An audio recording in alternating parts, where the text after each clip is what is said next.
Hello everyone. Today we will discuss about moment of inertia concept. We all know that moment of inertia is of two types, like area moment of inertia and mass moment of inertia.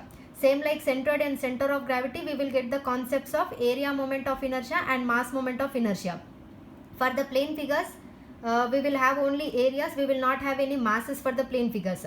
So for the plane figures, we will get the concepts like centroid coordinate point and area moment of inertia. And for the solid bodies, we will get the concepts like center of gravity coordinate point and mass moment of the inertia. Now in this video, we will see the total concept for the area moment of the inertia, I suffix capital A. Now everyone observe this diagram here. Consider a plane figure of the complete area capital A in the xy plane, and let dA be a small element of the complete area A, and here x is the distance between that element dA and y axis, and y is the distance between the element dA and x axis. Now according to the moment concept, we know that if we apply any force on any body, if that from the application of the force, if we get a turning effect, that turning effect from the application of a force is nothing but a moment of that particular force. So moment of the force is given by force into perpendicular distance formula. Now in place of the force, if we consider the area of this plane figure, then we will get the concept of first moment of area, and that is given by area into perpendicular distance. And generally first moment of area is used to calculate the centroid of the plane figures. Next, if the first moment of area is multiplied by the distance once again, then we will get the concept of second moment of area, that is area into perpendicular distance square. So this second moment of area, which is coming from the first moment of area, is nothing but area moment of inertia, and it is denoted by MOIA or MIA or IA. Generally in the problems we will denote with I suffix capital A only. And what is the usage of the area moment of inertia means, generally we will use to calculate the efficiency of the cross section shapes to resist the bending caused by the loading. In the beams topic, if you apply any load in the vertical direction to the axis of that particular member, then it will create some deformations or bending will takes place. So to resist that bending or to resist that deformations which are caused by the loading, we need to calculate the efficiency of the cross sections. So there we will use the area moment of the inertia to calculate the efficiency of that particular cross section shapes. And now the problem is, we know the concept of area moment of the inertia, that is coming from the second moment of area and the moment concept, and we will use to calculate the efficiency. Now the point is, how you will calculate the area moment of inertia value? By using the parallel axis theorem. From the parallel axis theorem, we can calculate the area moment of inertia value. Now what is meant by parallel axis theorem means, again consider one more diagram which is of the plane figure of area capital A and element dA. Now here for the plane figure, you will get a concept of centroid coordinate point. So locate the centroid point as G. Next, here take two axes for the complete plane figure diagram. Here AB is nothing but any reference axis for this plane figure, and take one more axis which is in the parallel direction to this reference axis, and that should pass through the centroid of the complete plane figure. That is considered as centroidal axis or XX axis. So here we have AB reference axis and XX which is passing through the centroid, that is centroidal axis. From these two axes we can state the parallel axis theorem, like IAB is equal to IG plus AH square.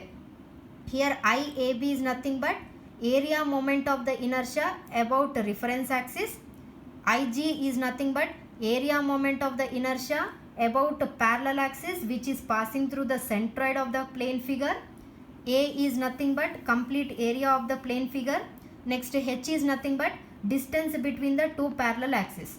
So we can state the parallel axis theorem like area moment of the inertia about any reference axis is equal to area moment of the inertia about a parallel axis which is passing through the centroid of the complete plane figure plus area of the complete plane figure is multiplied with square of the distance between the two parallel axes. By using this formula, we can calculate the value of the area moment of the inertia, and the units for the area moment of inertia is mm to the power of 4. Generally in the problems, if the dimensions are given in centimeter, then you will get in terms of the centimeter to the power of 4. So this is the formula to calculate the area moment of the inertia. Now we will see all the formulas which we are going to use in the problems. Now actually these are the formulas which we are going to use in the problems. See here, actually original formula for the area moment of inertia is area into perpendicular square. So perpendicular distance may be x distance or it may be y distance also, according to the axis which we will consider in the problem. So about x axis means perpendicular distance will be y distance. So Ixx is equal to ay square. Suppose if we consider about y axis, then perpendicular distance will be x distance. So Iyy is equal to ax square. And this is the original parallel axis theorem formula. From this theorem formula also, we will get again two formulas according to the consideration of the axis. So about x axis means you will get the formula parallel axis theorem. According to the parallel axis theorem, Ixx is equal to Igx plus ah square. Here in place of the h, you will get the perpendicular distance in terms of the y distances. Why? Because here we are taking about x axis. So here distances will be y distances. Next, about x axis means here about y axis means Iyy is equal to Igy plus ah square. Again here in place of the h, you will get the perpendicular distance in terms of the x distances. Remember one thing, about x axis you will get the distances in terms of the y distances. About y axis you will get the perpendicular distances in terms of the x distances. Opposite distances you need to consider in the problems. Now these are the formulas. Now we will see one problem which is related to area moment of the inertia for symmetrical section body. Now everyone observe the diagram here. This is a I section, and this I section is symmetrical about the y axis. That is nothing but, for this I section symmetrical section body, centroid is lying on the y axis. So you will have only y coordinate, y distances, and x coordinate x bar will be 0. As it is symmetrical about the y axis, x bar will be 0. Now for this one, they are asking to calculate moment of inertia about centroidal axis xx perpendicular to the web. We all know that in the I section, individually again 3 sections will be there. So here this section will be called as bottom flange, and this section is a web section, and this section is nothing but a top flange. So here web is in the perpendicular direction here. Sorry, not perpendicular, it is in the vertical direction. So as this is in the vertical direction, perpendicular axis to the web is nothing but x axis only. So they are asking to calculate moment of inertia about centroidal axis xx. So here this axis, xx axis, which is in the perpendicular direction to the web, which is in the vertical direction. So they are asking to calculate Ixx value for the complete I section. So we will see all the formulas to calculate the Ixx. So as here 3 individual sections are there in terms of the rectangular sections which are related to the plane figures, we need to calculate the Ixx1, Ixx2, Ixx3 individually in the complete I section. By adding them, we will get the total Ixx for the complete I section. Now according to the parallel axis theorem, here you will get the only formula in this way, like Ixx is equal to Igx plus ah square. We need to use this formula because they are asking to calculate about x axis, centroidal axis, xx axis. So we need this formula, Ixx is equal to Igx plus ah square. So in terms of the 1, 2, 3, you will get the 3 formulas.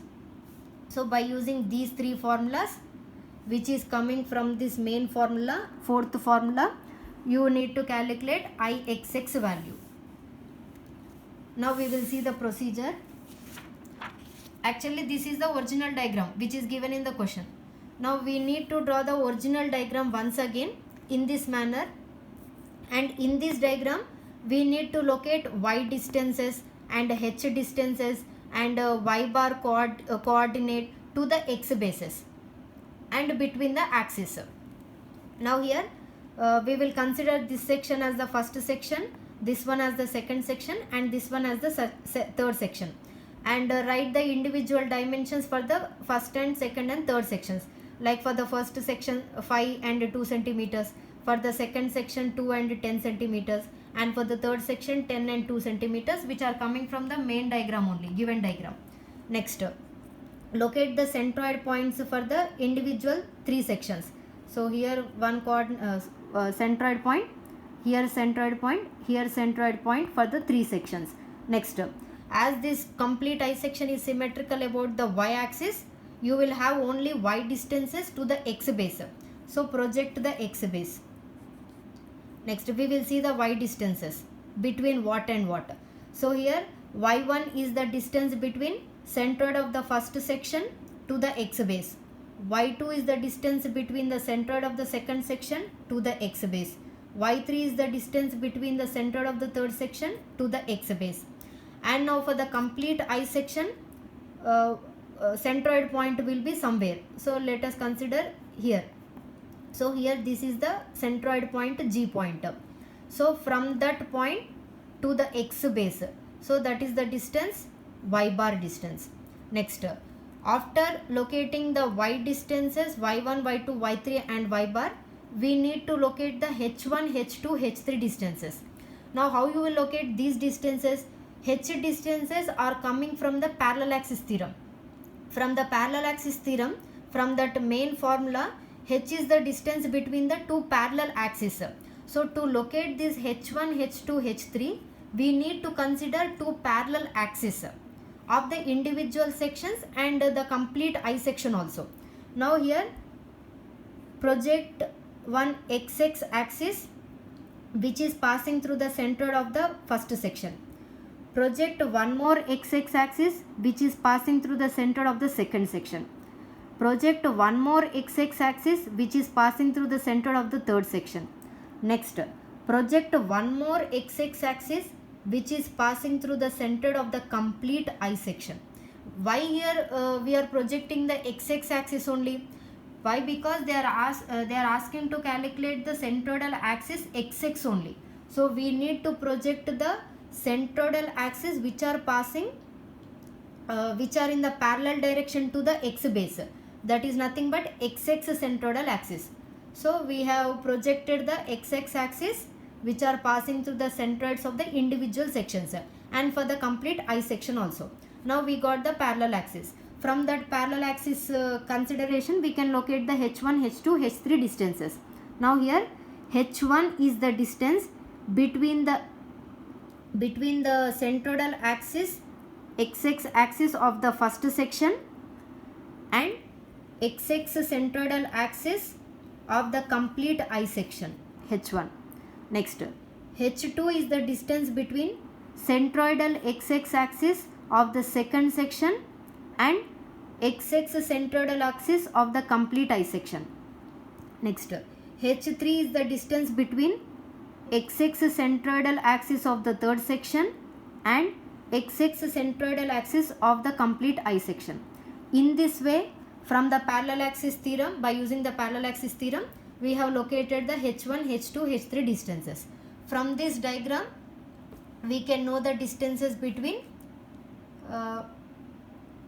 centroids of the individual sections to the x base and parallel axis. Now after getting all these values, we can proceed the problem. Now we know that section is symmetrical about the y axis. We can get the value for the x bar, that is x bar is equal to 0. Now we need to calculate the y bar value. So to calculate the y bar, we need some formulas. As this is completely a rectangular sections plane figure body, we need the rectangle plane figure formulas. So we know for rectangle area formula is BD and y bar is D by 2 and IGX formula is BD cube by 12. So by using these formulas we can calculate a y bar value and IGXS values. Now here for the first section area value, B value, base value is 5 centimeters and the depth value is 2 centimeters. So A1 is equal to 5 into 2. Next for the second section area, base value is 2 centimeters and depth value is 10 centimeters. So 2 into 10. For the third section, base is 10 centimeters and depth is 2 centimeters. So A3 is equal to 10 into 2. Next we need to calculate the y distances to the x base. Formulas will be applicable up to that individual sections only. We need to calculate the x bases. Now here y1 is the distance from the center of the first section to the x base. So depth value is 2 centimeters. So exactly half of the distance. So 2 by 2. So here 2 by 2. Next y2. Y2 is from here to up to the x base. But second section is up to here only. So depth value of the second section is 10 centimeters. So 10 by 2 up to here plus remaining 2 centimeters to the x base. So 10 by 2 plus 2. Next y3. Y3 is from this point to the x base.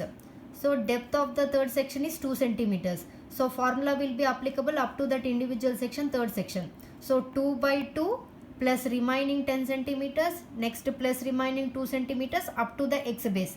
So 2 by 2 plus 10 plus 2. So 2 by 2 plus 10 plus 2. Now we know the centroid formula for the y bar. A1 y1 plus A2 y2 plus A3 y3 by A1 plus A2 plus A3.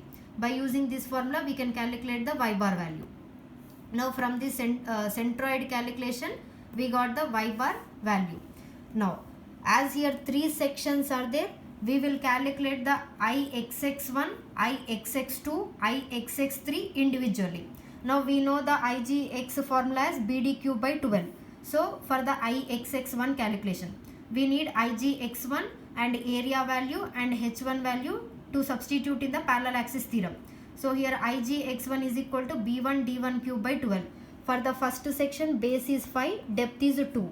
So here 5 into 2 cube by 12. Next area we have already calculated 5 into 2. So 5 into 2. H1 is y bar minus y1. We know the y bar value and we know the y value. And here remember one thing, it should be a positive value. So subtract the smaller number from the bigger number. So by substituting all these values in the main formula, parallel axis theorem formula, we will get the value for the IXX1. Do the same procedure for IXX2 and IXX3. Like here, IXX2 is equal to, again IGX2 is equal to B2 D2 cube by 12. From the main figure, for the second section, base value is 2 centimeters and depth value is 10 centimeters. So 2 into 10 cube by 12. Area value we have already calculated. Next H2 is equal to y bar minus y2. So bigger number minus smaller number. Like suppose if we got the y2 value very big value and y bar value small value, then subtract the smaller number from the bigger number only. You need to get the positive values, positive distances. So by substituting all these formulas in the parallel axis theorem for the IXX2, we'll get the IXX2 value. Then do the same procedure for IXX3. Like IGX3 is equal to B3 D3 cube by 12. For the third section, base value is 10 centimeters and depth value is 2 centimeters. So substitute the values. We'll get the value for the IGX3. Next area value we have already calculated. H3 again from subtraction from the smaller, subtract the smaller number from the bigger number. You will get the positive value. We need to get the positive values for the H1, H2, H3 distances. Next one, substitute all these values in the parallel axis theorem. You will get the IXX3 value. Now we got IXX1 value, IXX2 value, IXX3 value for the individual 3 sections for the I section. Now how to calculate the total I section I value means by adding all the individual I values for the 3 sections. So add IXX1, IXX2, IXX3. You will get the value for IXX. That is nothing but area moment of the inertia value for the complete I section. that you will get the value. And here all the dimensions are given in the centimeters. So you will get the units in terms of the centimeters only, like centimeter to the power of 4. Suppose